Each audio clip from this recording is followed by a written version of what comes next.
Well, it's great to be here, and it's great to have Collision in Toronto with so many entrepreneurs. Welcome to Toronto, everyone.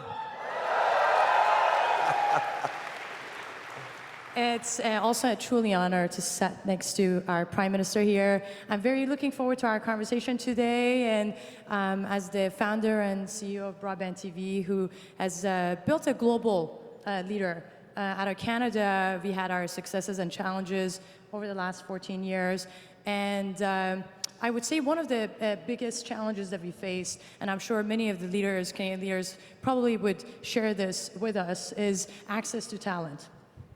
And to be able to actually kind of really access high quality talent quickly enough. When you're looking at November, the unemployment rates reached the lowest point, which is great for our economy, but at the same time, obviously it's making it more difficult for us to really access the best talent quickly enough. So I would actually love to hear your thoughts, Prime Minister, in terms of what are your plans in investing in our local talent and increasing the STEAM seats across universities and colleges, so we actually kind of really see greater success across Canada, and not just the tech industry, but as a whole across all industries. Well, there's no question that as the world is changing to being more of a knowledge economy, more tech, more innovative, access to talent is going to be at the core of success for businesses, for economies, for entire countries. And that's why Canada, even though we've been a country that has always had great natural resources, and we will continue to, we've always layered onto them innovation and talent on top of it. But that's really come to a head recently as we've determined that the Canadian advantage is in providing extraordinarily well-educated, hardworking, forward-thinking, creative, ambitious Canadians to be part of the global economy. So access to talent obviously comes from immigration, and it comes from training up and educating Canadians right.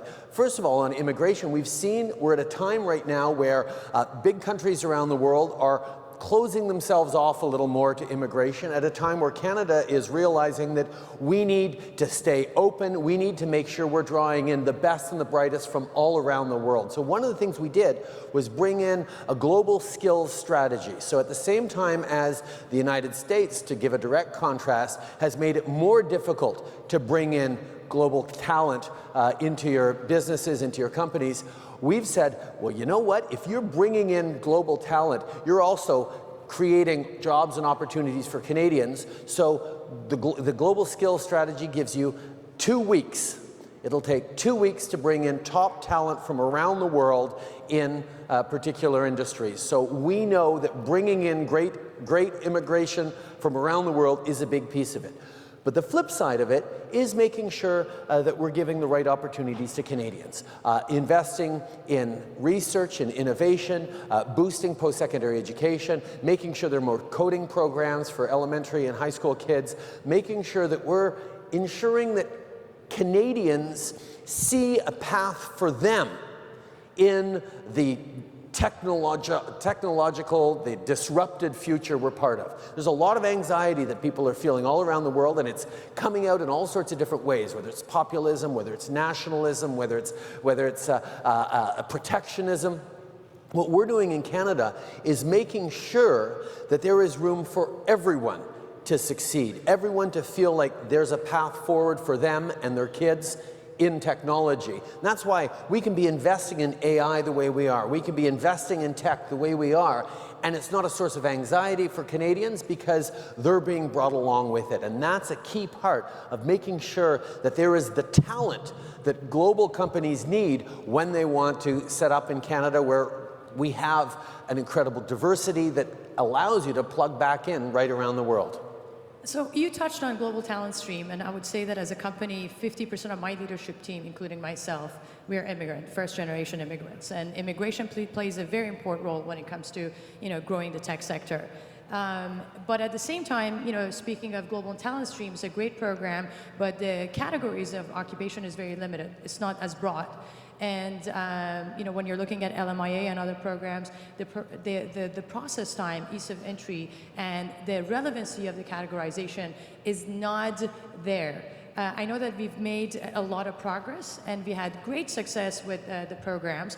And I would love to know what are the steps that we're taking to make sure the same acceleration and process time that we see with the global talent stream, we can see it across all the application programs that are out there. Well, the Global Talent Program is a small and targeted program for very specific industries. But on top of that, we also take in more immigrants per capita than just about any other Western country in the world. We take in about 350,000 immigrants a year, knowing that drawing in people from around the world who want to build their communities, build a better life for themselves, build opportunities for their kids is a key way to grow. Now, we're always looking at ways of facilitating growing our communities, growing our companies, growing our workforce.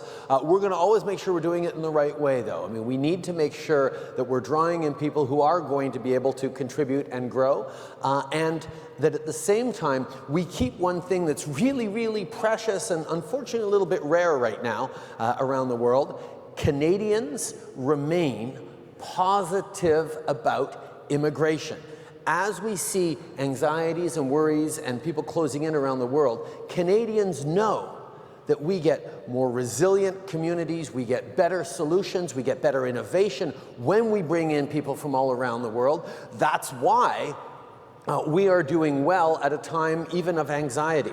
We've seen the Canadian economy flourish over these past years. We've seen Canadians' confidence increase in their own future. We've seen the lowest unemployment in 40 years, as you've pointed out. We've added 1 million jobs to the economy. And the way we've done that is because we've made sure that there is a clear message, that there is room for everyone to succeed, and there are investments that make sure that everyone has a path to success. It's when you start seeing those digital divides of people excluded that we get into troubles as communities and as societies.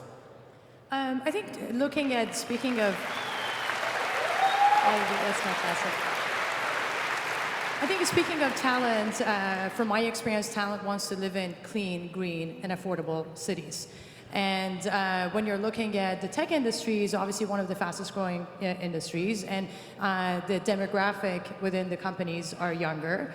And the millennial generation, in Canada overall would be representing 50% of the population by 2020. And I would love to know, what are your plans in terms of having the federal government play more of an active role in making our cities more affordable for the younger tech workforce across the cities in Canada? Yeah, that's a great question. It reminds me of when I was just starting out as a politician. I went to visit Kitchener-Waterloo's Communitech, which is a great incubator, a great place that is getting all sorts of startups. And I was talking to all the various tech companies. What is it that a future federal government led by me could do to help you out? What is it that you really need from the federal government? I'm expecting, tax credits or research grants or immigration stuff, and yes, those came. But the number one thing they said, we need infrastructure. We need a fast train from Kitchener-Waterloo to Toronto. We need to make sure we're investing in connecting people with bricks and mortar so that they can flourish in ecosystems that are creating the kind of solutions we need. So I said, okay. One of the things we did when we took office about 4 years ago was put forward the largest infrastructure investment plan in Canada's history, about $180 billion over the next 10 years that involves high-frequency rail. It involves things like public transit, investment in community infrastructure, green infrastructure, rebuilding and strengthening our cities and our communities right across the country. The flip side of that is you talk about affordable. I've spoken with John Tory, the Mayor of Toronto, who is just here, or is here today, a number of times. We see an issue where it's harder and harder for millennials to actually be able to buy their first homes. And they're delaying their entrance into sort of the home ownership equity building phase of their lives. And that's something that we tangibly wanted to turn around. So we created something called the First Time Home Buyers Incentive, which basically is a no-fee, no-interest mortgage. It's going to reduce people's first home purchase mortgage payments by hundreds of dollars a month. So there's tangible things we're doing to make cities more livable. On top of that, we've done things like Smart Cities Challenge to try and spur innovation, and we're investing in the kind of social innovation infrastructure, things like a Canada Child benefit, things like increasing seniors benefits, Canada Workers benefit, Canada Training benefits, the kinds of things that are going to allow people to actually feel like there is room for them to succeed in our communities, in our cities, while we're building a better future. We can't just race forward into the future for a few with the tech brilliance we have in this room and sort of shrug at everyone who's being left behind. You can't do that and be a solid, stable country or society. You need to bring people along, and that's the balancing act and the investments we're making on both sides of that to make sure that everyone can see themselves reflected in a stronger future. Thank you for that. We all know that funding is a key factor in terms of building companies and scaling businesses. When I started my business, the landscape was very different, and financing was definitely a challenge. And things have changed significantly since then. You look at 2018, we had $3.7 billion of VC money that was dispersed across Canadian companies, which is great and is a signal for maturity. But at the same time, when you're looking around, in the tech sector at $1 billion plus or $10 billion plus market cap companies, we still have a long way to go, and we need to build a much stronger and healthier ecosystem so we would actually have the next Amazon, Google, and Microsoft built out of Canada. And at the same time, the federal government supports many other industries, through grants, other incentives, tax deferrals, tax credits. Knowing that our industry is growing faster and creating more jobs, how can we have the federal government providing similar benefits and advantages to the tech community? The fact is, no government has ever invested as much in the tech sector, in innovation, in research, as this government over the past 4 years, because we know it is an essential path to the future. Whether it's having invested hundreds of millions of dollars in venture capital frameworks, whether it's making sure that we're investing in research and fundamental science, in things like AI. We did about $125 million direct for AI right across the country. We've created superclusters, which are hundreds of millions of dollars. We know that investing in universities, in research, in innovation, in training are the kinds of things that are going to give us the best returns in the future. So those are investments that we've made and we will continue to make, because we have seen a lot of, we've spent a lot of time trying to compete with Silicon Valley, or watching Canadian innovators head down to the Bay Area to try and succeed. And what we've seen over the past few years is increasingly people are coming back for the quality of life, for the stability, for the access to global talent through our immigration, through the livable cities, through all the different things we're doing.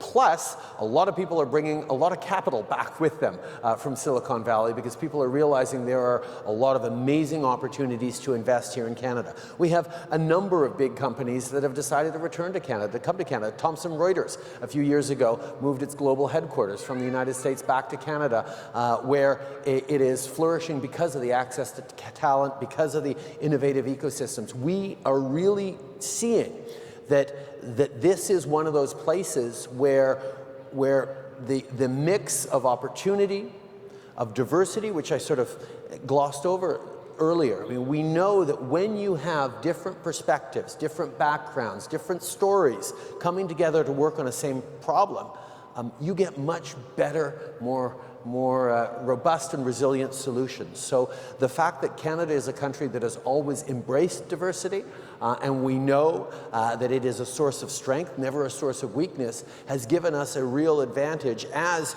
we look at that competitive investment environment that more and more people are looking at Canada for. Do you think we're doing as much as what we're doing with the other industries? Like, knowing that, again, some of the staple industries like oil, gas, forestry, mining, they do have access to more subsidies. What does it take for us to actually have the tech sector, getting to a place that would have access to similar scale of benefits? Well, I think every sector is different and has a need for different things. We are phasing out all the extra help we're giving to the oil and gas sector, for example, because we know we got to move towards a lower carbon economy. So every sector will respond to the needs. And what I hear most clearly from the tech sector in the needs are making sure they have access to capital, making sure they have access to talent, and making sure they have access to procurement opportunities. And those are the kinds of things that we're moving forward quickest on. I have no difficulty having confidence in the tech sector's ability to create success, to generate wealth, to create opportunities. We just need to make sure that the infrastructure is there for you to be able to succeed. So we will always support the tech sector as much as it needs to, recognizing that the impacts of the tech sector go through the entire economy, and therefore the benefits need to be felt throughout the economy as well. You touched on the VC community, and part of it, in terms of the programs that are in place from, VCCI, VCAA, $400 million in terms of, collaboration with the VC community. I want to know what are the steps that, you plan on taking in further bolstering the VC community so we can scale the business and going back to building, much larger, 10 billion market cap businesses. I think we've recognized that one of the really big challenges in Canada is getting from that, $10 million to $100 million size of company. I mean, there's such a tendency now, and not just in Canada but around the world, to reach that particular moment and then sell out to a much bigger company and retire. That has been a model for a little while, and we're really looking at how we can make sure that people have the confidence in their own abilities, in their own success, and in the ecosystem that's going to support them, to make them say, no, you know what, I don't want to sell out to a Google or a Microsoft or a big company. I want to build the platform here in Canada, and that is the path that we're working hardest on right now. And the factors that go into that isn't just the government saying, here's some money, you can now succeed. It is actually creating an environment for you to be able to succeed, where you have that access to talent, where you have that access to global markets. I mean, just in terms of trade, Canada is now the only G7 country with a free trade deal with every other G7 country. We have preferred access to 2/3 of the global GDP right from Canada. Obviously, access down south with the renewed NAFTA that we're in the process of moving forward on, access to Europe with the CETA, the Canada-Europe Free Trade Agreement, and then access to Asia with the CPTPP, and it's continuing to grow. We're going to continue to make sure that Canadian companies have privileged access to the world's markets in a very positive way, because that kind of trade ends up flourishing, benefiting all Canadians. And that's the argument that we've been making, and we've been seeing it happen as our economy is growing faster than many other countries. We have one of the lowest debt to GDP ratios, stable legal system, stable banking system, the kinds of things that people are looking for in a world of uncertainty. Canada is providing and continuing to build on. So speaking of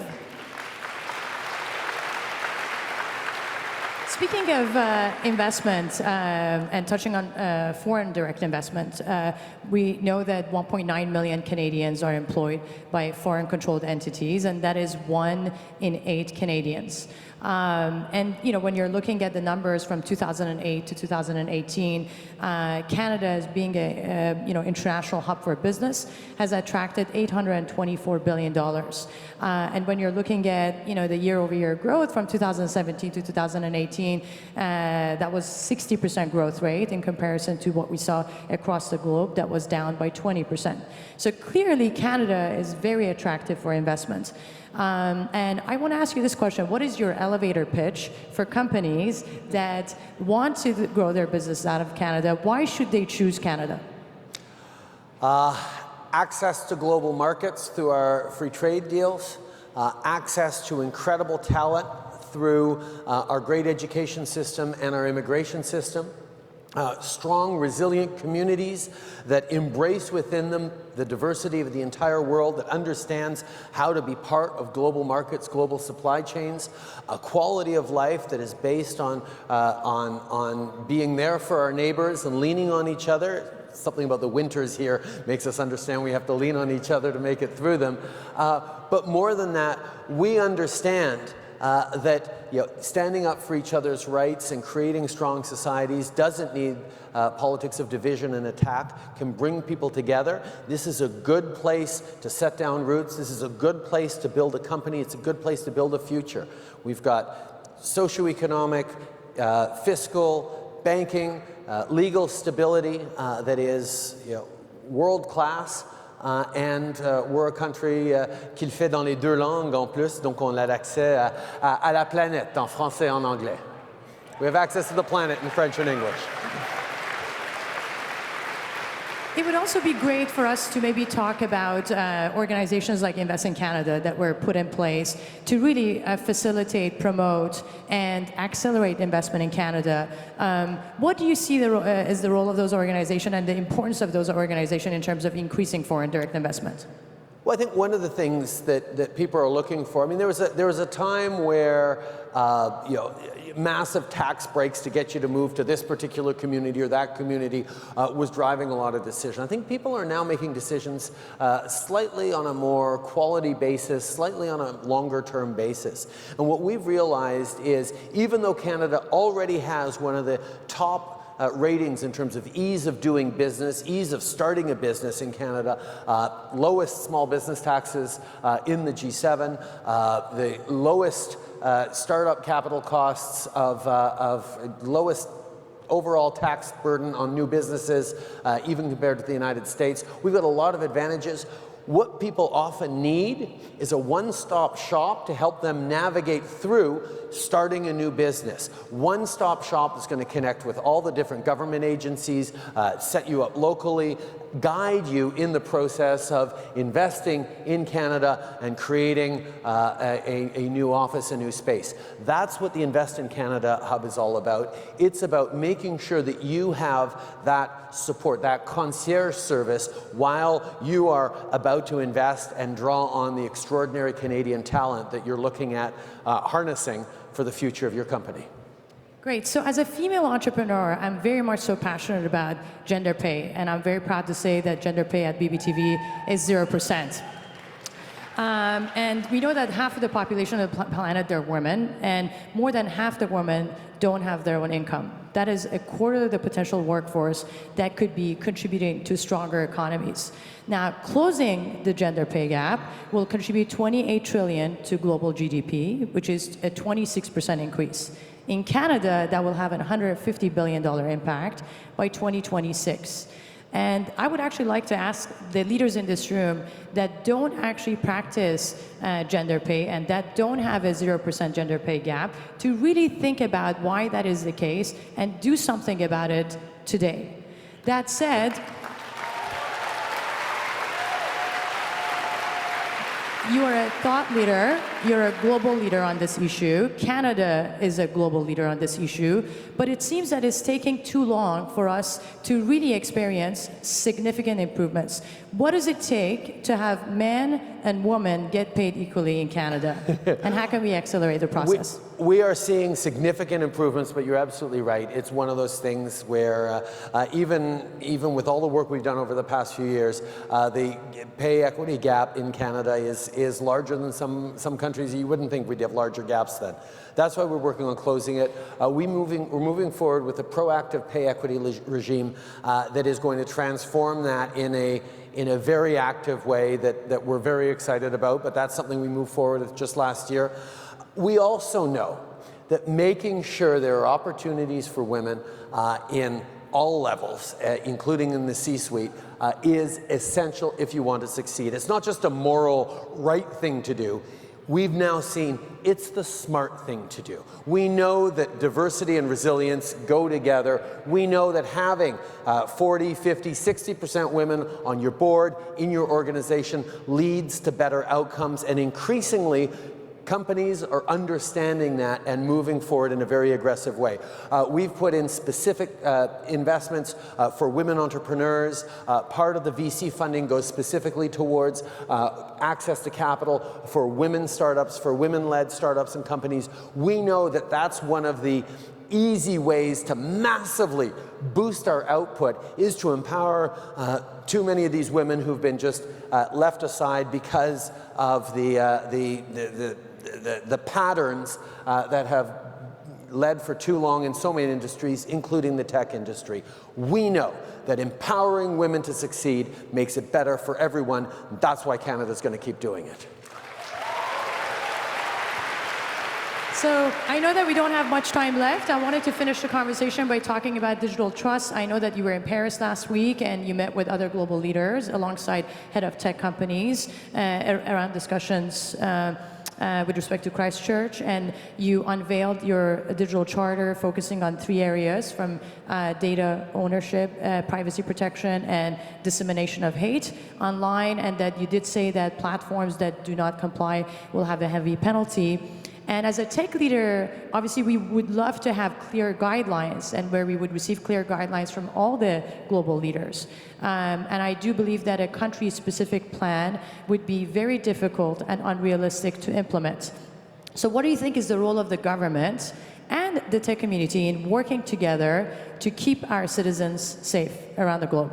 Well, I think you've just highlighted. I think it's all about working together. I mean, yes, governments can lay out guidelines and recommendations and indeed penalties if we have to, but we'd much rather be able to work with tech companies. We'd much rather be able to work with platforms to make sure citizens are safe, to make sure their data is safe, make sure that the kind of online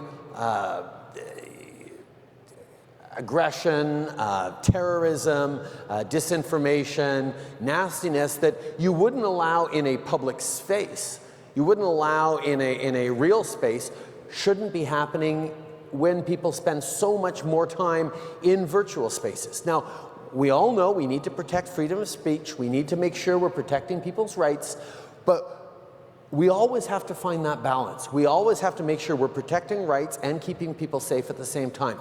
Physically in the real world, but increasingly in the virtual world. And governments, as you all know, take a long time to adjust to new realities. And that's why working in partnership with the platforms, with the tech companies, to reassure citizens who, quite frankly, are really worried.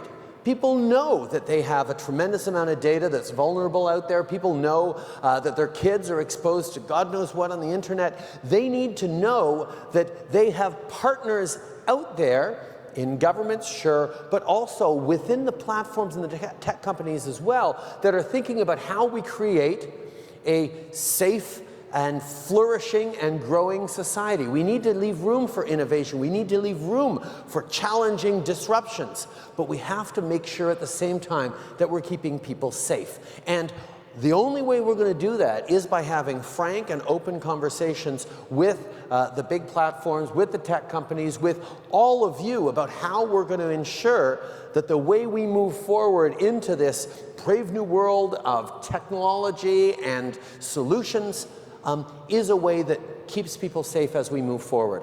I'm excited about having these conversations. I've launched some great conversations with a number of big tech leaders, and I know that all of us want to be part of building a better future. That's why we're here. We just have to think about all the different aspects of that better future, and that's something that Canada is going to lead in as well. So we just ran out of time, but I wanted to see if you have any additional thoughts or comments. We covered a range of topics, and it's been great to hear your thoughts on all these topics. Do you think we left anything out? I'm just really excited to welcome you all to Toronto, to Canada, tell you you're going to have a great few days. I challenge you to think big, to challenge each other, but also think about the kind of communities and the kind of world that you're going to be building with the technologies that you're leading. And as you do that, as you lead your way forward, as you create tremendous success for you and your companies, try and think about how you're making sure to bring along the rest of society with you. Because if we don't succeed together, we're all going to fail separately. Thank you so much, Prime Minister. That was great. Merci tout le monde.